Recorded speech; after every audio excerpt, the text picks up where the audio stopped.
Salam, salam kasih damai dan sejahtera. Tuhan memberkati, menyertai dan melindungi. Kita akan ibadat hari kelima untuk mendiang Bapak Nobertus Sutarno. Mungkin ada yang disampaikan dari Ibu Ketua Lingkungan? Silakan. Selamat malam Bapak Ibu, saudara-saudari. Terima kasih atas kehadirannya semua.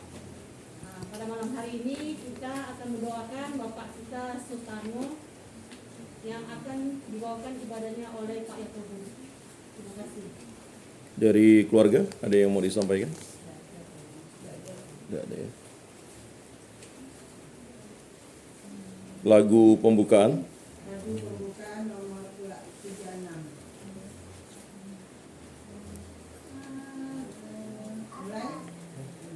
Allah Bapa yang Esa mengutus putra-Mu menjadi manusia untuk menyelamatkan dunia serta umat-Mu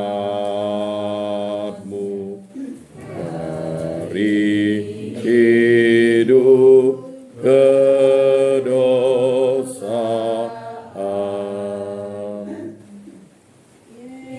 Yesus selalu amalkan kehendak Allah Bapa dengan ketaatan.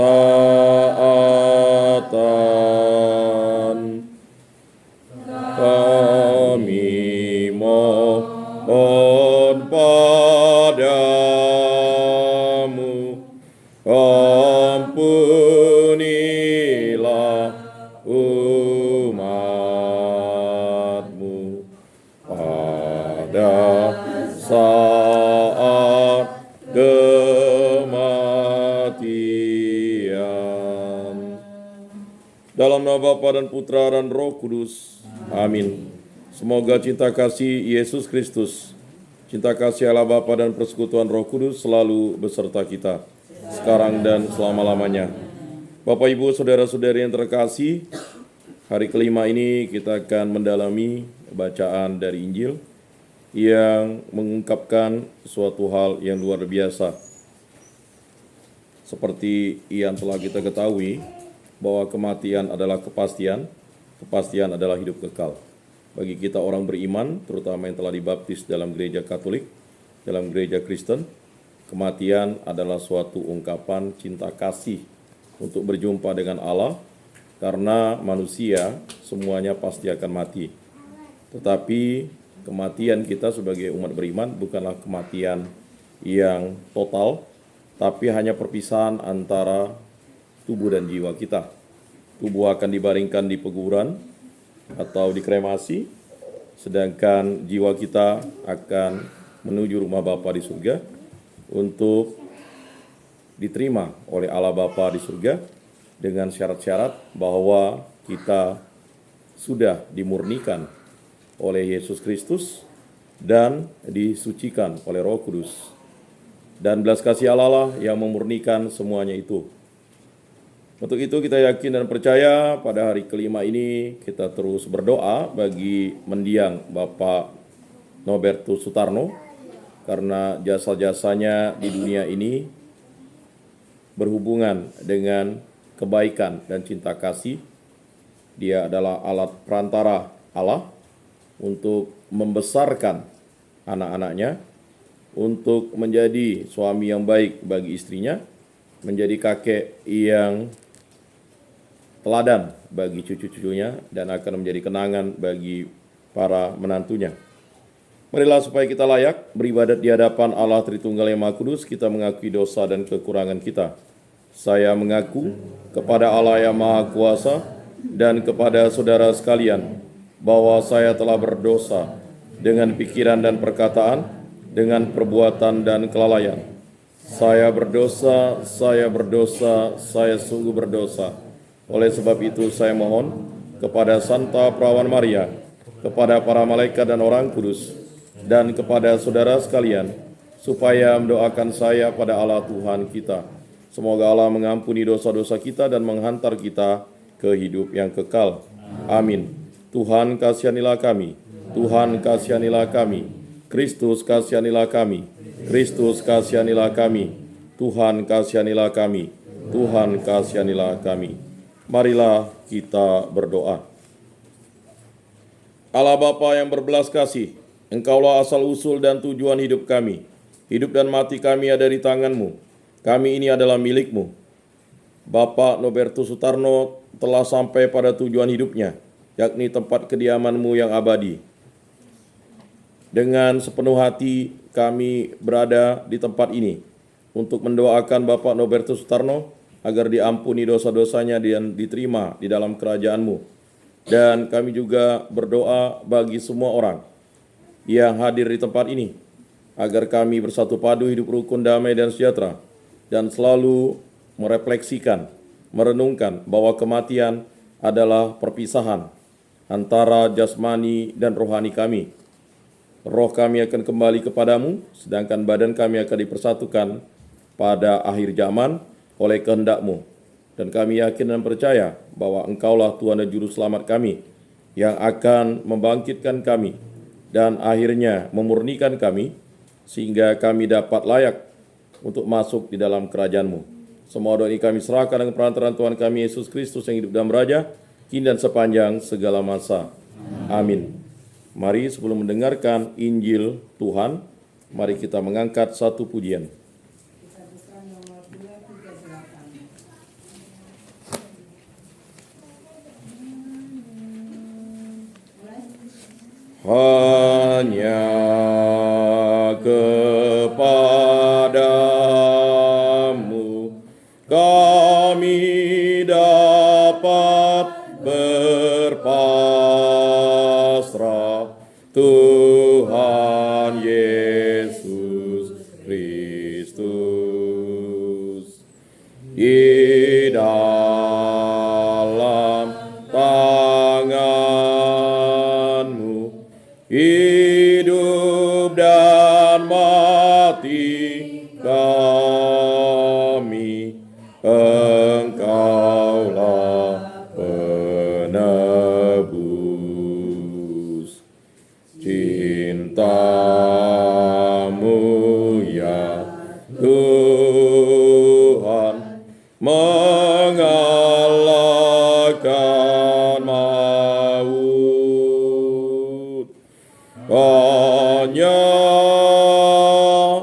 di Kau pangkal kehidupan yang selalu kami dambakan.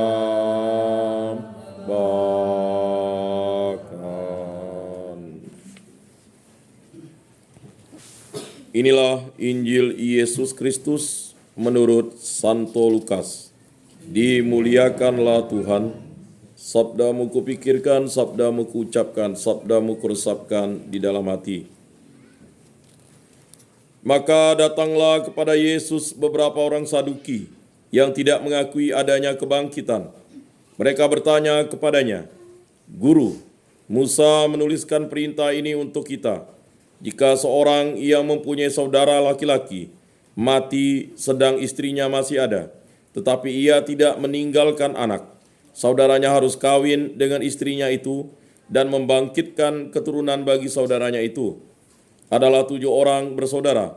Yang pertama kawin dengan seorang perempuan, lalu mati dengan tidak meninggalkan anak. Lalu perempuan itu dikawini oleh yang kedua, dan oleh yang ketiga. Dan demikianlah berturut-turut oleh ke-7 saudara itu. Mereka semuanya mati dengan tidak meninggalkan anak. Akhirnya perempuan itu pun mati.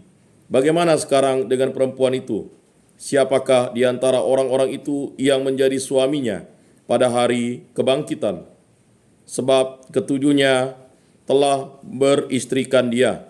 Jawab Yesus kepada mereka, orang-orang dunia ini kawin dan dikawinkan, tetapi mereka yang dianggap layak untuk mendapat bagian dalam dunia yang lain itu dan dalam kebangkitan dari antara orang mati, tidak kawin dan tidak dikawinkan. Sebab mereka tidak dapat mati lagi. Mereka sama seperti malaikat-malaikat dan mereka adalah anak-anak Allah, karena mereka telah dibangkitkan. Tentang bangkitnya orang-orang mati, Musa telah memberitahukannya dalam nas tentang semak duri, di mana Tuhan disebut Allah Abraham, Allah Ishak, dan Allah Yakub. Ia bukan Allah orang mati, melainkan Allah orang hidup, sebab di hadapan Dia semua orang hidup. Mendengar itu, beberapa ahli Taurat berkata, Guru, jawabmu itu tepat sekali, sebab mereka tidak berani lagi menanyakan apa-apa kepada Yesus. Demikianlah Injil Tuhan. Terpujilah Kristus. Bapak, Ibu, saudara-saudari yang terkasih dalam Yesus Kristus, kematian menurut dogma Katolik atau secara eskatologis sudah dijelaskan Yesus secara gamblang dalam Injil Lukas ini. Maka jangan sampai kita lalu tidak menjelaskan tentang kematian menurut dogma kita. Dan Yesus sudah menjelaskan bahwa orang yang meninggal, yang sudah sampai ke hadirat Allah itu tidak kawin dan dikawinkan, tidak seperti kita di muka bumi ini. Mengapa kita di muka bumi ini kawin dan dikawinkan? Itu karena kehendak Allah untuk melestarikan hidup manusia. Tetapi setelah kita meninggal dunia, kita akan sama seperti malaikat-malaikat Allah, sama seperti anak-anak Allah. Kita tidak kawin dan dikawinkan. Jadi kalau ada pendapat yang mengatakan nanti di akhirat atau di kerajaan Allah akan dikawinkan, itu adalah pandangan yang sesat. Karena Yesus mengatakan bahwa kita tidak akan kawin dan dikawinkan. Dan itu sudah jelas. Bapak, Ibu, saudara-saudari yang terkasih dalam Yesus Kristus, hari kelima ini kita lebih memperdalam tentang apa makna kematian itu sesungguhnya. Maka orang-orang selalu bertanya tentang kematian itu, walaupun mereka sebenarnya tahu bahwa manusia itu akan mati. Kematian manusia itu akibat ulah dosa. Akibat Adam dan Hawa yang memakan buah yang dilarang Tuhan, maka upah dosa adalah maut. Dan maut mengincar kita. Tetapi maut itu dikalahkan oleh Yesus Kristus. Maka maut itu di bawah kaki Yesus. Sehingga maut itu bukan lagi sesuatu yang menakutkan bagi kita, orang Kristiani atau orang Katolik. Tetapi maut itu adalah saudara kita. Kata Santo Fransiskus itu saudara maut. Dia hanya memisahkan antara jasmani dan rohani saja. Karena dia sudah ditaklukkan dan ditundukkan di bawah kaki Yesus. Sehingga maut itu hanyalah semacam memisahkan. Tidak lagi memiliki sengat yang membahayakan atau mematikan kita manusia. Bapak, Ibu, saudara-saudari yang terkasih, maka datanglah kepada Yesus beberapa orang Saduki. Kita tahu golongan Saduki adalah golongan yang tidak percaya akan kebangkitan. Golongan ini adalah mazhab yang sangat konservatif. Dia selalu membanding-bandingkan ajaran-ajaran sebagai bentuk dari ajaran-ajaran yang manusiawi saja.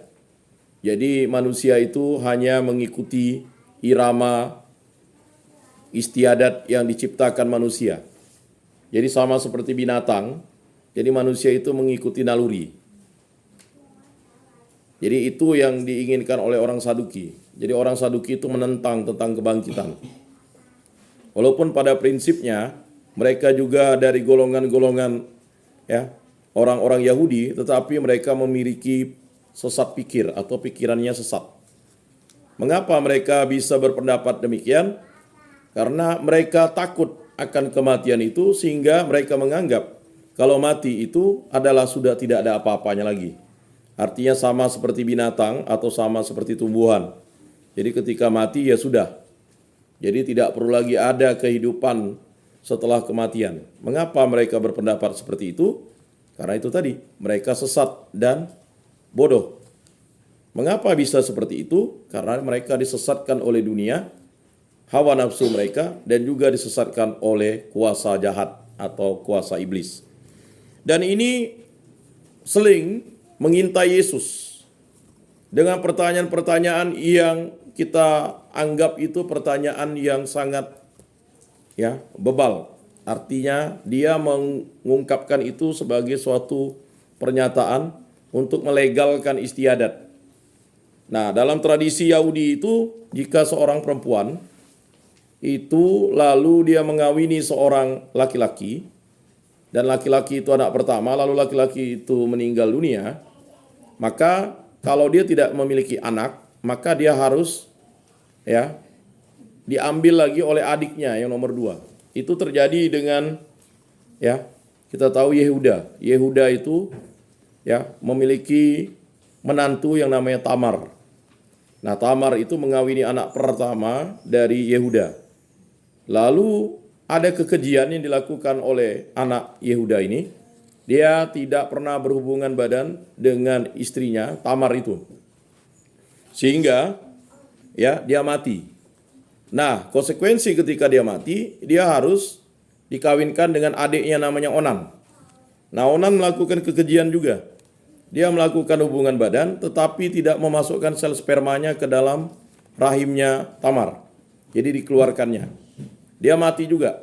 Lalu ada adik yang ketiga, tetapi adik yang ketiga itu belum akil balik, masih anak-anak.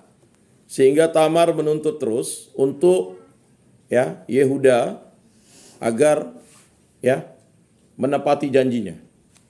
Sehingga karena sudah geram Tamar dengan Yehuda tidak menepati janjinya, akhirnya bersundallah Tamar itu. Kata bersundal itu, Tamar itu menjual dirinya. Dia menggunakan telukung. Dia pakai kerudung, pakai telukung, lalu pakai anting. Ada kesempatan karena si yang diincarnya Yehuda, pada saat Yehuda mabuk, lalu bersundallah dengan Tamar. Nah, ketika bersundal dengan Tamar itu, lalu akhirnya Yehuda setelah beberapa waktu mengetahui bahwa Tamar itu hamil. Lalu Tamar itu mau dirajamnya karena melakukan perzinahan. Lalu akhirnya Yehuda memeriksa kasusnya. Lalu akhirnya Tamar menceritakan bahwa yang menghamilinya adalah mertuanya. Sehingga mertuanya harus menerima Tamar sebagai istrinya. Nah, itu cerita di Perjanjian Lama ya. Nah, Bapak Ibu saudara-saudari yang terkasih, begitu juga dengan orang Saduki. Orang Saduki ini tahu aturan, tahu adat istiadat. Jadi dia menguji Yesus. Tuhan Allah diujinya. Jadi mereka bertanya kepadanya, "Guru, Musa menuliskan perintah ini untuk kita. Jika seorang yang mempunyai saudara laki-laki mati sedang istrinya masih ada, tetapi ia tidak meninggalkan anak, saudaranya harus kawin dengan istrinya itu dan membangkitkan keturunan bagi saudaranya itu." Jadi mereka ini paham. Jadi orang Saduki ini paham tentang aturan adat istiadat yang dituliskan Musa melalui hukum Taurat. Tetapi mereka ini hanya menerapkan istiadat di dunia ini saja. Dan mereka ingin menjebak Yesus. Kalau sampai Yesus tidak mampu menjawab, berarti Yesus bukanlah guru. Karena mereka memanggil Yesus guru. Jadi mereka menguji Yesus.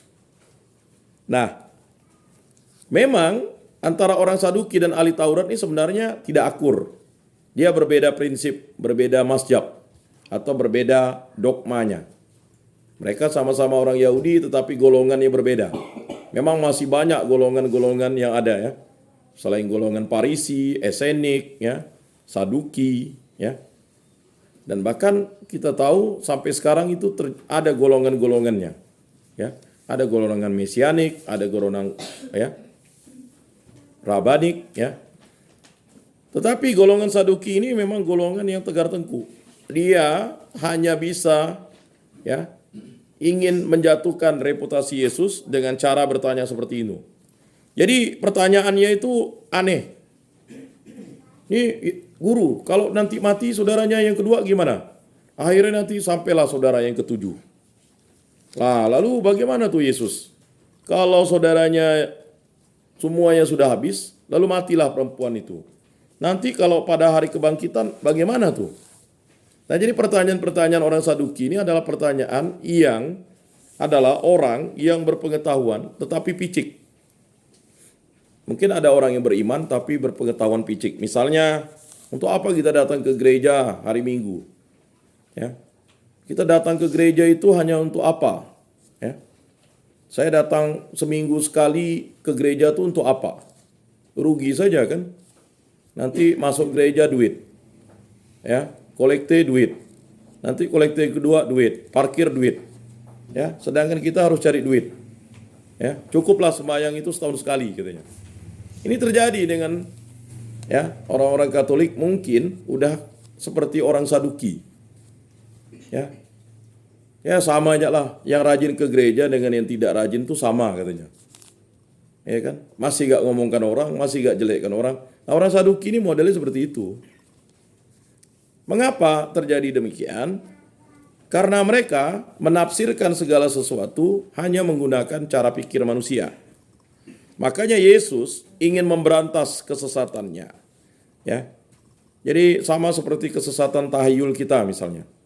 Jika kita mendengarkan sesuatu atau bermimpi sesuatu, ya, mulailah kita menafsirkan itu sebagai sesuatu.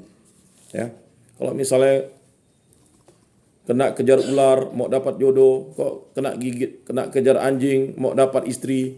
Kalau udah punya istri lalu kena kejar anjing, lalu mau istri dua, begitu kan? Ya, akhirnya orang mulai melakukan penafsiran berbeda dengan memasang nomor, ya, nyinsi. Sampai buku mimpi lebih tebal daripada kitab suci. Saya pernah lihat buku mimpi itu tebal ya. Kalau mimpi kencing ini angkanya 1, ya kan? Mimpinya kena gigit anjing angkanya 10. Jadi nyinsi dia. Jadi dia bukan membaca kitab suci, betul-betul kitab suci, tetapi meramalkan mimpi. Bahkan kalau dia tidak bermimpi, dia nanya mimpi orang, atau mimpi istrinya, atau mimpi tetangganya. Supaya bisa masang nomor. Ya, zaman SD, SB dulu saya ingat lah. Ya, masih saya SD. Disuruh cek berapa nomor yang keluar kan. Dulu dilegalkan judi itu. Akhirnya kupon putih. Dan sekarang pun masih banyak kupon putih. Ya. Sampai ada judi Singapura katanya, judi Hong Kong, judi anjing. Ya. Jadi anjing itu berlari nanti nomornya dicatat. Pakai parabola lah, inilah, itulah. Ya. Ya dapatnya kalau 2 angka misalnya 75, masih ya? Masih ya? Oh masih, berarti masih ada yang suka masang togel ya.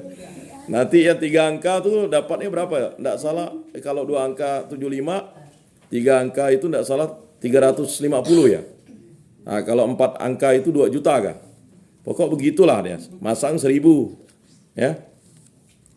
Nah ini judi ini masih berkembang di masyarakat.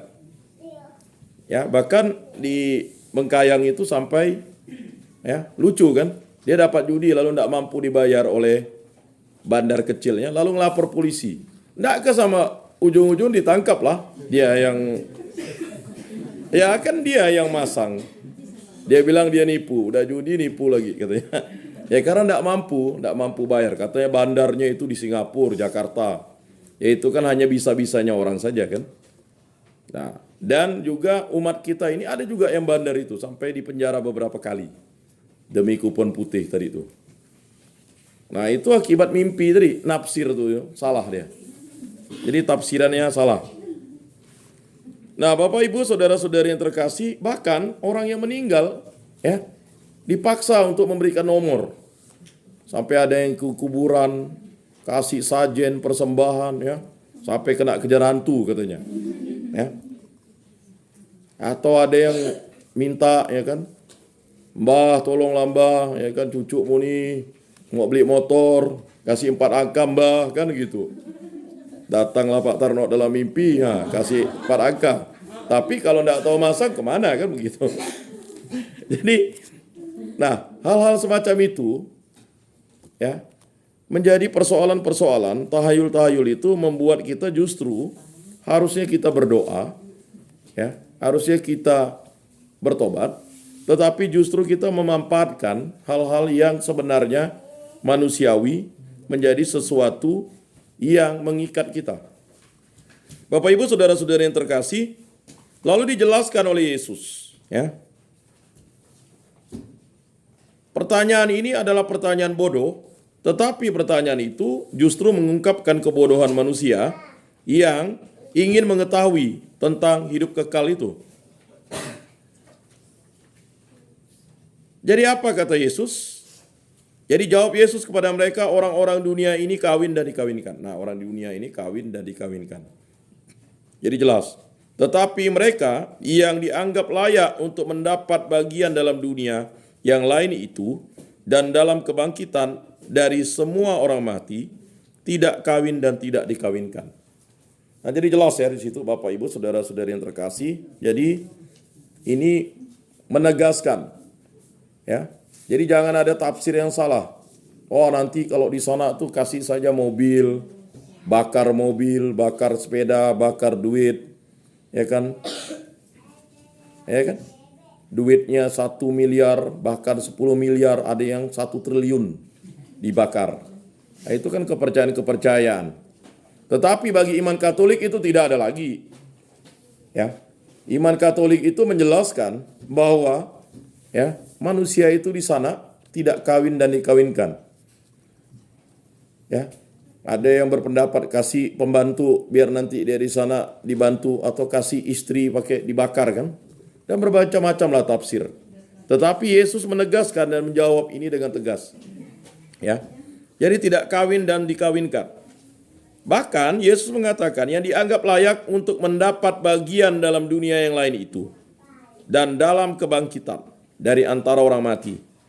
Jadi siapakah yang mendapatkan bagian itu? Kita yang sudah dibaptis. Kata layak, kita adalah orang yang dilayakkan. Tetapi apakah bisa? Itu hak Yesus. Kembali lagi, ya, Yesus akan mengadili kita sesuai dengan syahadat para rasul, syahadat iman kita, bahwa kita akan diadili sesuai dengan apa yang kita perbuat. Kalau kita tidak menerima sakramen pertobatan, berarti kita akan menanggung hutang itu. Bapak Ibu saudara-saudari yang terkasih, ya, sebab mereka tidak dapat mati lagi. Jadi kalau orang sudah meninggal dunia itu tidak dapat mati lagi. Jadi kematian itu hanya sekali. Kelahiran itu sekali, kematian itu sekali. Ya enggak tahulah kata orang ada reinkarnasi. Tapi menurut iman Katolik, reinkarnasi itu adalah transfigurasi Yesus Kristus dalam roti dan anggur. Sakramen Ekaristi, itulah inkarnasi Yesus. Allah menjadi manusia. Nah, jadi kita tidak menjawab pertanyaan ya dengan iman atau kacamata iman lain, tapi kita menjawab dengan kacamata iman Katolik. Berarti tidak dapat mati lagi. Mereka sama seperti malaikat-malaikat dan mereka adalah anak-anak Allah. Sama seperti malaikat-malaikat Allah. Ya. Dan itu dijelaskan Yesus dengan gamblang. Karena mereka telah dibangkitkan. Jadi kita akan sama seperti anak-anak Allah atau sama dengan malaikat-malaikat Allah. Tentang bangkitnya orang-orang mati, Musa telah memberitahukannya dalam nas tentang Semak Duri, di mana Tuhan disebut Allah Abraham, Allah Ishak, dan Allah Yakub. Jadi Yesus ingin menegaskan kepada orang Saduki, kamu ini sesat. Dia beberapa kali dia katakan, kamu sesat. Tetapi dalam Injil Lukas ini dia ingin menegaskan kepada orang Saduki itu. Ya, itu kan udah dijelaskan Musa tentang kebangkitan. Ya. Allah Abraham, Allah Ishak, Allah Yakub. Kamu ini menyembah Allah siapa? Jadi orang Saduki ini sesat pikir. Sehingga Yesus ingin ya menghapus sesat pikirnya itu dengan jawaban yang logis. Tetapi apakah mereka bertobat? Nah, itu urusan pribadi masing-masing. Ia bukan Allah orang mati. Jelas, Allah kita bukan Allah orang mati. Melainkan Allah orang hidup. Jadi mati dan hidup itu, mati itu artinya manusia tidak akan berjumpa dengan Allah. Hidup, manusia akan bersama Allah. Nah, itu saja. Jadi kalau neraka itu tidak akan bisa berjumpa dengan Allah. Tidak ada kesempatan berjumpa dengan Allah lagi. Sedangkan surga itu hidup bersama dengan Allah. Dalam kerajaan Allah, kerajaan surga. Jadi kalau mati dan hidup menurut kacamata iman Katolik itu bukan pada ya sesuatunya, tetapi pada keyakinannya. Jadi neraka itu adalah situasi di mana kita tidak akan berjumpa sama sekali dengan Allah. Sedangkan surga kita akan bersama-sama dengan Allah, memuji Allah, memuliakan Allah karena kita tahu. Maka berbahagialah kita karena kita tahu bahwa Allah itu adalah Yesus Kristus. Allah itu hidup, bukan Allah itu mati. Sebab di hadapan Dia semua orang hidup. Jadi kalau di hadapan Dia semua orang hidup. Kalau tidak di hadapan Dia semua orang mati. Ya. Jadi kalau Yesus menjelaskan tentang neraka, di situ hanya ada kertak gigi. Ya, bahkan ulat juga ya. Jadi ada nyala api yang bernyala-nyala, ada kertak gigi, ya, ada kegelapan dan tidak akan berjumpa dengan Allah. Ia bukan Allah orang mati, melainkan Allah orang hidup. Sebab di hadapan Dia semua orang hidup. Mendengar itu, beberapa ahli Taurat berkata, "Guru, jawabanmu itu tepat sekali." Ini terlalu juga orang Farisi. Kayak kuis saja dia mengetes. Jadi orang Saduki suruh ngetes, yang nilai jurinya adalah orang ya ahli Taurat. Mengapa? Karena mereka sudah sepakat mau mencoba Yesus. Kalau sampai Yesus tak bisa jawab nih, berarti Yesus itu bukanlah orang besar, nabi. Ahli Taurat ini sebenarnya ngincar Yesus. Jadi dia mengasut orang Saduki, kau tanya tuh. Walaupun mereka, itu tadi, kalau mereka bermusuhan, tetapi dalam ingin mengalahkan Yesus, mereka bersatu. Sama seperti orang Herodian bersatu dengan ahli Taurat kan. Akhirnya mereka menyalibkan Yesus. Sebab mereka tidak berani lagi menanyakan apa-apa kepada Yesus. Jadi setelah itu mereka tidak berani lagi bertanya kepada Yesus karena Yesus menjelaskan dengan jelas tentang kebangkitan dan menjelaskan itu kepada kita. Bapak Ibu, saudara-saudari yang terkasih, pada hari kelima kita memperingati mendiang Bapak Nobertus Sutarno ini, kita diingatkan kembali bahwa kita harus mempersiapkan diri dengan sungguh-sungguh. Kita harus menerima tubuh dan darah Kristus esok hari pada hari Minggu. Karena sakramen Ekaristi itu wajib kita santap seminggu sekali. Bahkan dianjurkan setiap hari untuk menerima sakramen Ekaristi. Makanya bagi semua orang Katolik diundang oleh Yesus Kristus untuk menyambut tubuh dan darahnya. Apapun kondisinya. Sakit pun kalau bisa diantar. Lansia kalau bisa diantar. Itu adalah salah satu pelayanan yang harus diberikan kepada seluruh umat beriman. Nah, makanya bagi orang-orang muda, jangan pernah meninggalkan Ekaristi. Jangan pernah meninggalkan gereja Katolik dan jangan pernah meninggalkan Yesus Kristus sebagai Tuhan dan Juru Selamat.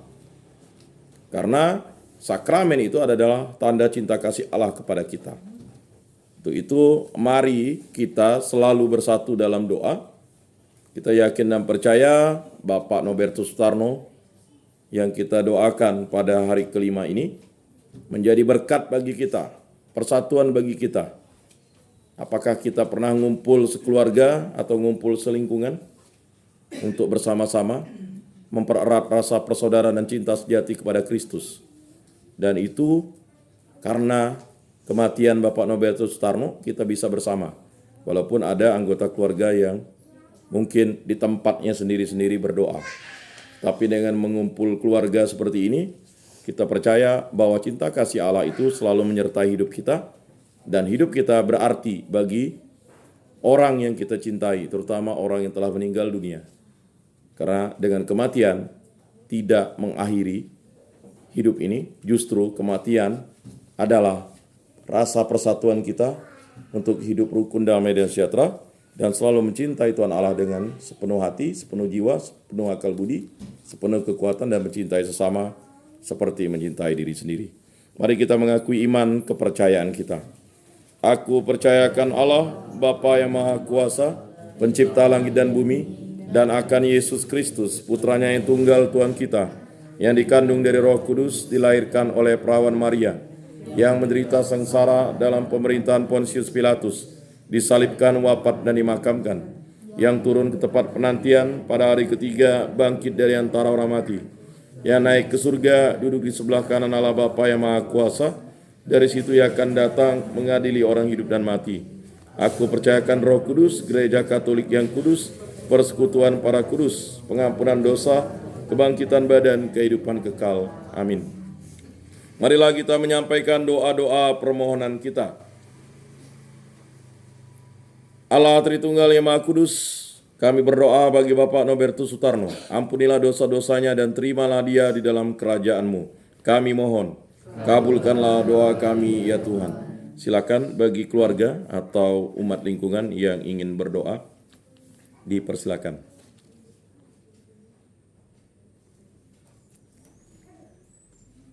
Ya Bapa, kami ucap puji dan syukur, terima kasih karena Engkau telah mengumpulkan saudara-saudari kami seiman, selingkungan, dan anak-anak kami untuk mendoakan suami saya atau bapak anak-anak dan kakeknya pada malam hari ini bisa terlaksana sekarang tidak hujan lagi, dan bersyukur kepadamu ya Bapa atas berkat yang Kau berikan kepada kami. Semoga Engkau selalu memberikan kesehatan kepada warga lingkungan Rupinus dan anak-anak serta menantu cucu-cucu kami, sanak keluarga kami mohon. Kabulkanlah doa kami ya Tuhan.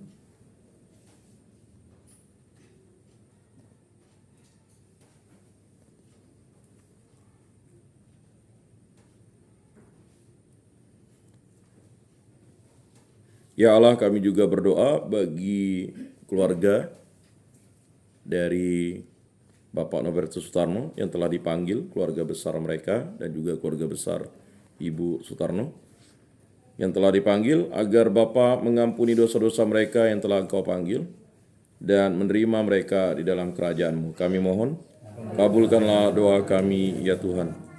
Kami juga berdoa bagi keluarga mendiang Bapak Nobertus Sutarno, keluarga besarnya, agar selalu hidup rukun, damai, dan sejahtera, diberkati dalam pekerjaan, pelayanan, dan selalu setia kepadamu, ya Allah Tritunggal yang Maha Kudus. Kami mohon, kabulkanlah doa kami, ya Tuhan. Kami juga berdoa bagi umat lingkungan Satu Rupinus, agar hidup rukun, damai, dan sejahtera, selalu kompak, dan selalu mendoakan, saling melayani, saling menguatkan, dan yang paling utama selalu mencintai Tuhan Yesus Kristus dalam Gereja Katolik yang satu, kudus, Katolik, dan Apostolik. Kami mohon, kabulkanlah doa kami ya Tuhan. Kami juga berdoa bagi anak-anak, orang muda di lingkungan kami, agar bertekun dan bergiat dalam doa, dan selalu belajar dengan baik, dan dihindarkan dari mara bahaya, terutama dari ancaman narkoba, dan dari ancaman-ancaman kejahatan lainnya. Kami mohon, kabulkanlah doa kami ya Tuhan. Marilah kita sampaikan doa-doa permohonan kita dalam hati kita masing-masing.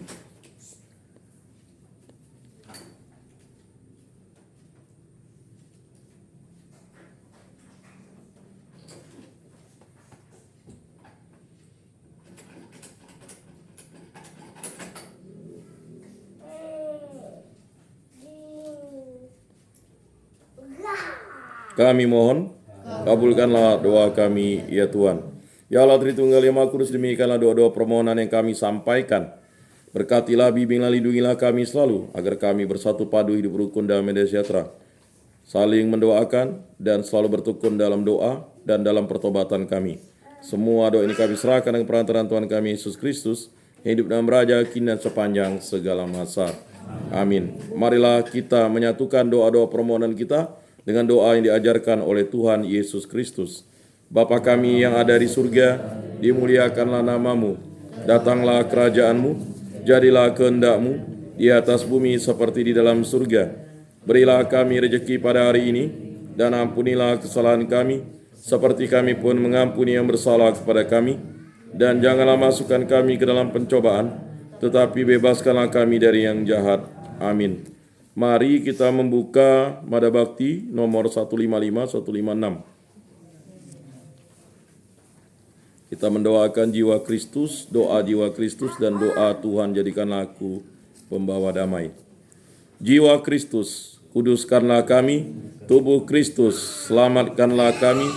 Darah Kristus, sucikanlah kami. Air lambung Kristus, basuhlah kami. Sengsara Kristus, kuatkanlah kami. Yesus yang murah hati, luluskanlah doa kami. Dalam luka-lukamu, sembunyikanlah kami. Jangan kami dipisahkan daripadamu Tuhan terhadap seteru yang curang.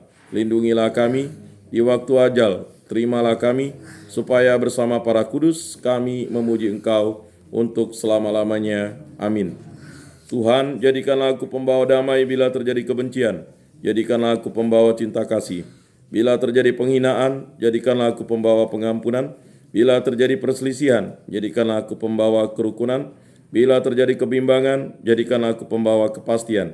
Bila terjadi kesesatan, jadikanlah aku pembawa kebenaran. Bila terjadi kecemasan, jadikanlah aku pembawa harapan. Bila terjadi kesedihan, jadikanlah aku sumber kegembiraan. Bila terjadi kegelapan, jadikanlah aku pembawa terang.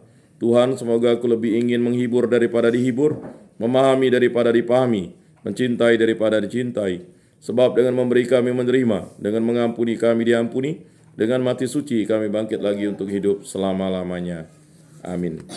Pengumuman dari Ibu Ketua Lingkungan, silakan Bu. Selamat malam Bapak Ibu. Selamat malam.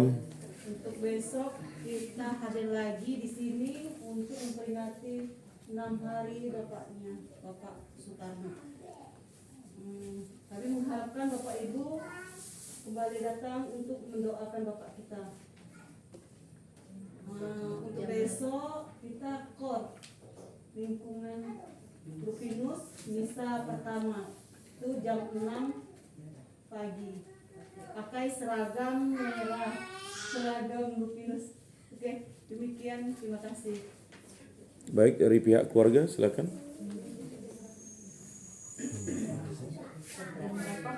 Jam 6. Ada dari pihak keluarga? Oh, besok untuk sembahyang di rumah ini Kak. Untuk sembahyang di rumah ini 18.30. Setengah 7. Setengah 7. Dari pihak keluarga ada?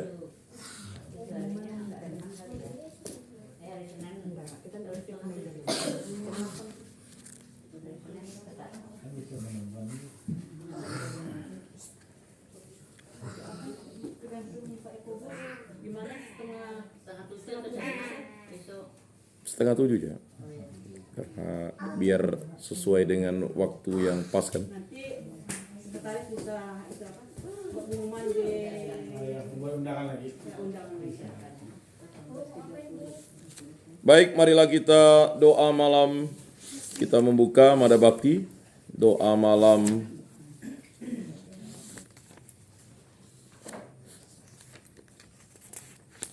nomor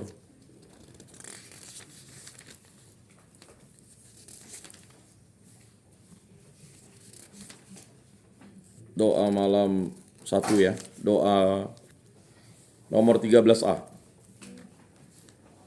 Mari kita daraskan bersama-sama. Ya Tuanku dan Allahku, aku berlutut di hadapan-Mu dan bersembah sujud kepadamu, Raja tertinggi. Aku mengucap syukur kepadamu atas segala kemurahan, terlebih atas pemeliharaan-Mu pada hari yang lalu. Datanglah hai Roh Kudus, terangilah budiku, supaya aku mengetahui dosa-dosaku, dan berilah aku rahmat-Mu, supaya aku dapat menyesal sungguh atas dosa-dosaku itu.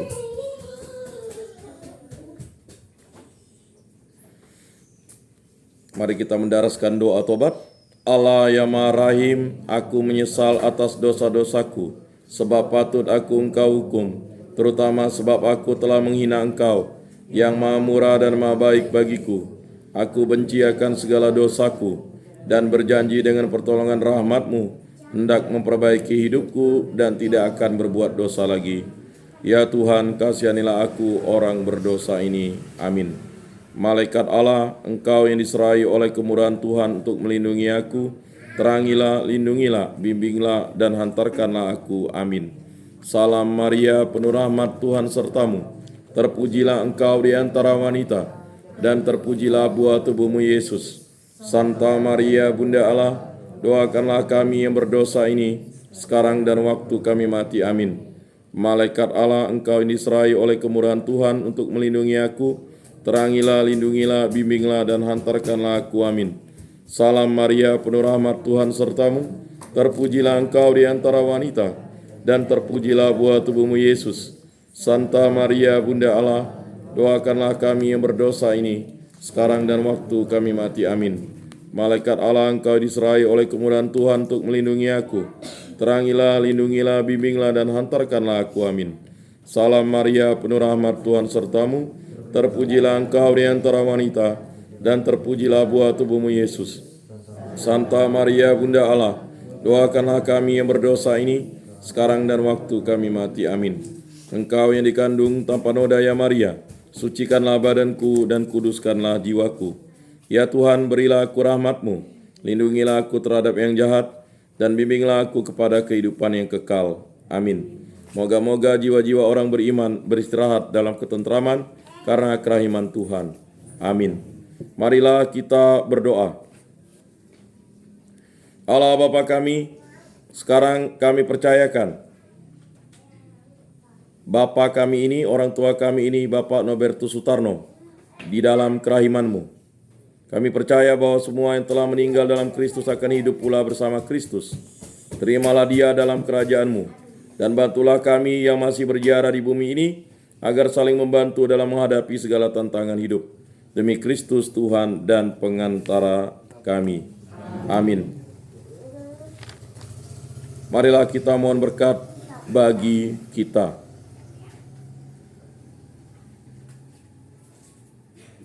Semoga Tuhan beserta kita, sekarang dan selama-lamanya.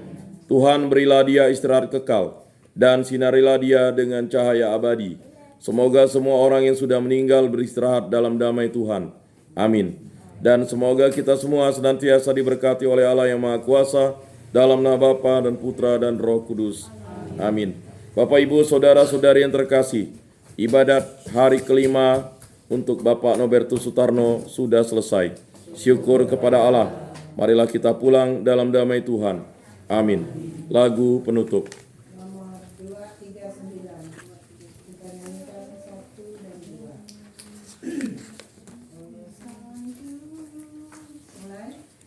O Sang Juru Selamat kami, lihat kami umat-Mu, yang mohon restu ilahi untuk putra yang mati.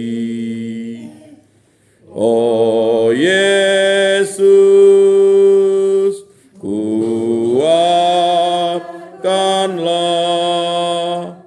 O Yesus,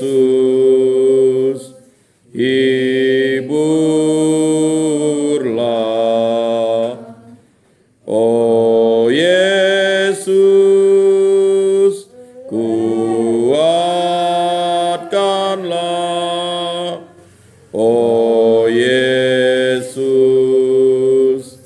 hiburlah. Diampunilah dosanya, lupakanlah salahnya, ditutupilah nodanya, bersihkanlah jiwanya. O Yesus, kuatkanlah. O